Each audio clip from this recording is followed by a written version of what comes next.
দর্শক স্বাগত আন্তর্জাতিক সংবাদে, সাথে আছি আমি নুজহাত রাহনুমা।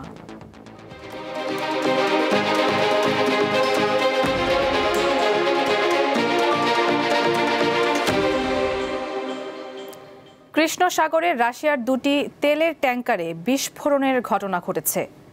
শুক্রবারের তুরস্কের বসফরাস প্রণালীর কাছে পৃথক দুইটি জায়গায় এই বিস্ফোরণ হয়। এই ঘটনায় ট্যাঙ্কার দুটিতে ঢাকা নাবিকদের উদ্ধারে জরুরি অভিযান শুরু করে তুর্কি কর্তৃপক্ষ। তুরস্কের পরিবহন মন্ত্রণালয়ের তথ্য অনুযায়ী ২৭৪ মিটার লম্বা ট্যাঙ্কার কাইরোস মিশর থেকে রাশিয়ার দিকে যাওয়ার সময় বিস্ফোরণের পর আগুন ধরে যায়। পরে ঘটনাস্থলে দ্রুত উদ্ধারকারী দল পাঠানো হয়। জাহাজটিতে ২৫ জন নাবিক ছিল। বিরাট নামের অপর ট্যাঙ্কারটি তুরস্কের উপকূল থেকে ৩৫ নটিক্যাল মাইল দূরে অবস্থান করছিল। এটিতেও বিস্ফোরণ ঘটে। ২০২২ সালে ইউক্রেনের রাশিয়ার হামলা শুরুর পর থেকে জাহাজ দুটি নিষেধাজ্ঞার তালিকায় রয়েছে। সিরিয়ার একটি গ্রামে ইসরায়েলি অভিযানে ১৩ জন নিহত হয়েছেন। সিরিয়ার রাষ্ট্রীয় গণমাধ্যম জানিয়েছে, গত রাতে দেশটির দক্ষিণাঞ্চলের বেইত জিন শহরে এই ঘটনা ঘটে।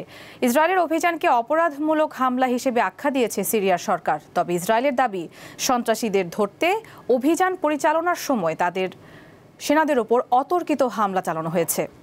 এ সময় ইসরায়েলের ৬ সেনা আহত হয়েছে। এর মধ্যে ৩ জনের অবস্থা গুরুতর। ইসরায়েলি সেনাদের দাবি, হামলার প্রতিক্রিয়া হিসেবে তারাও গুলি চালিয়েছে। পাশাপাশি আকাশপথে হামলা করা হয়। এতে বেশ কয়েকজন সন্ত্রাসী নিহত হয়। যদিও বেইত জিনের স্থানীয় কর্মকর্তারা বলছে, তাদের গ্রামে কোনো সন্ত্রাসী গোষ্ঠীর অস্তিত্বই নেই। যুক্তরাষ্ট্রের সব ধরনের আশ্রয় আবেদন গ্রহণ স্থগিত করেছে ডোনাল্ড ট্রাম্প প্রশাসন। ওয়াশিংটন ডিসিতে ২ ন্যাশনাল গার্ড সদস্যের ওপর বন্দুক হামলার পর এই সিদ্ধান্ত নেওয়া হলো। যুক্তরাষ্ট্রের নাগরিকত্ব ও অভিবাসন পরিষেবা USCIS এর পরিচালক জোসেফ এডলার এই ঘোষণা দিয়েছেন।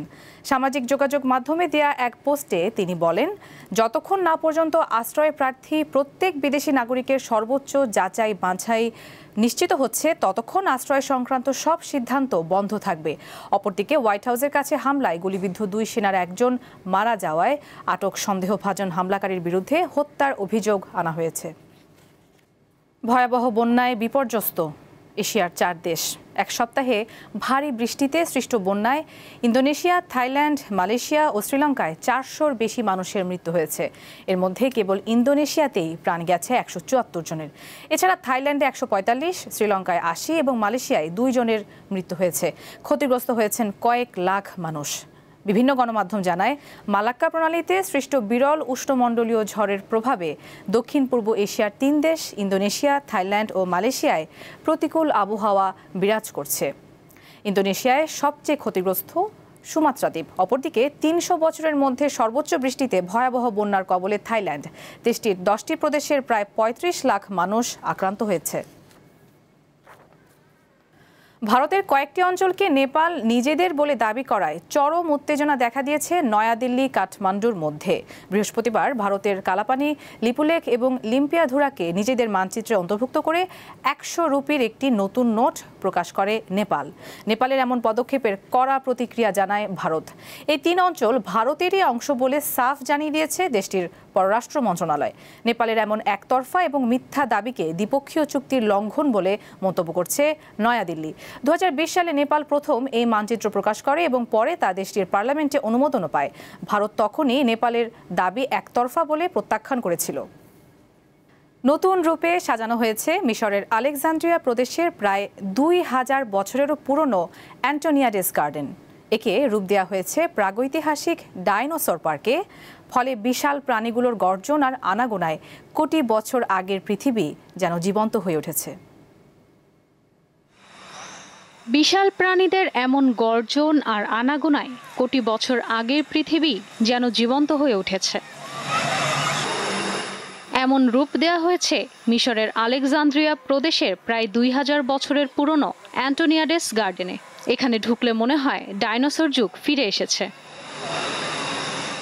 গত অক্টোবর মাসে পরীক্ষামূলকভাবে দর্শনার্থীদের জন্য খোলার পর থেকেই শিশু ও পর্যটকের পদচারণায় মুখর ঐতিহাসিক পার্কটি। এটি মিশরের প্রথম ডাইনোসর পার্ক।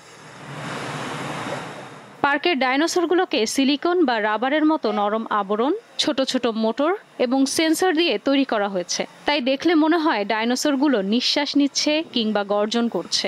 ধীরে ধীরে মাথা এদিক সেদিক ঘুরিয়ে তাকানোর কারণে আরও জীবন্ত হয়ে ওঠে ডাইনোসরগুলো। আমি এখানে প্রথমবার এসেছি। অসাধারণ একটা স্থান।